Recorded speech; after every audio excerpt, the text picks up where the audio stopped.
Welcome to untold history Telugu channel. మా ఛానల్ని subscribe చేయండి, షేర్ చేయండి, అలాగే బెల్ ఐకాన్ని ప్రెస్ చేయండి. దానివల్ల మా లేటెస్ట్ వీడియోస్ అప్లోడ్ చేసిన వెంటనే మీకు చేరుతాయి.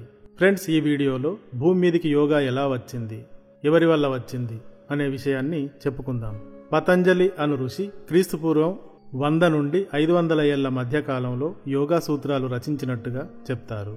శివ సంహితలోను భగవద్గీతలోను కర్మ, జ్ఞాన, రాజ, భక్తి యోగాలను గురించి చెప్పబడి ఉంటుంది. యోగా అంటే కలయిక అని అర్థం.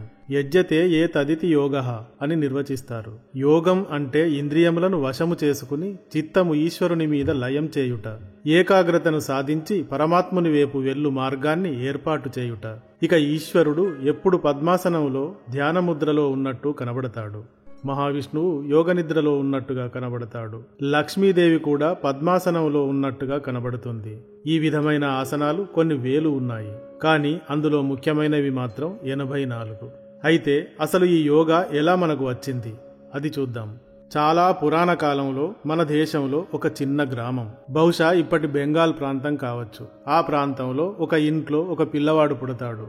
పిల్లవాడు పుట్టిన తిథి నక్షత్రాలు సరిగ్గా ఉండవు. అతడిని ఇంటిలో ఉంచితే ఇంటికి పెను ప్రమాదం జరుగుతుంది అని పండితులు చెబుతారు.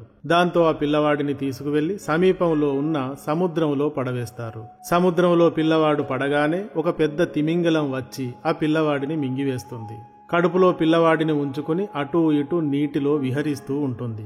అదే సమయానికి మహాశివుడు పార్వతీదేవి సమేతంగా సముద్రంలో ఉంటాడు. పార్వతీదేవికి ప్రేమతో యోగ సూత్రాలు చెబుతూ ఉంటాడు. మహాశివుని నోటి నుండి వెలువడుతున్న ఆ సూత్రాలను చేప కడుపులో ఉన్న పిల్లవాడు వింటాడు. వింటూ ఆ విధమైన ఆసనాలను సాధన చేయటం మొదలు పెడతాడు. అలా 12 ఏళ్లు చేస్తాడు. 12 ఏళ్ల తర్వాత ఆ చేప అతడిని తెచ్చి ఒడ్డున విడుస్తుంది. అలా ఒడ్డుకు చేరిన పిల్లవాడే మత్స్యేంద్రుడు. ఈయన పేరుతో వచ్చిందే మత్స్యేంద్రాసనం. సిద్ధయోగి అయిన ఈయన తర్వాత హఠయోగాన్ని స్థాపిస్తాడు. ఇలా ఆదియోగి అయిన మహాశివుడు పార్వతీదేవికి వినిపించిన మాటలే యోగాగా భూమి మీదికి వచ్చాయి. ఓకే ఫ్రెండ్స్, మరోసారి మరో కథనంతో ఇక్కడే కలుద్దాం. Thank you.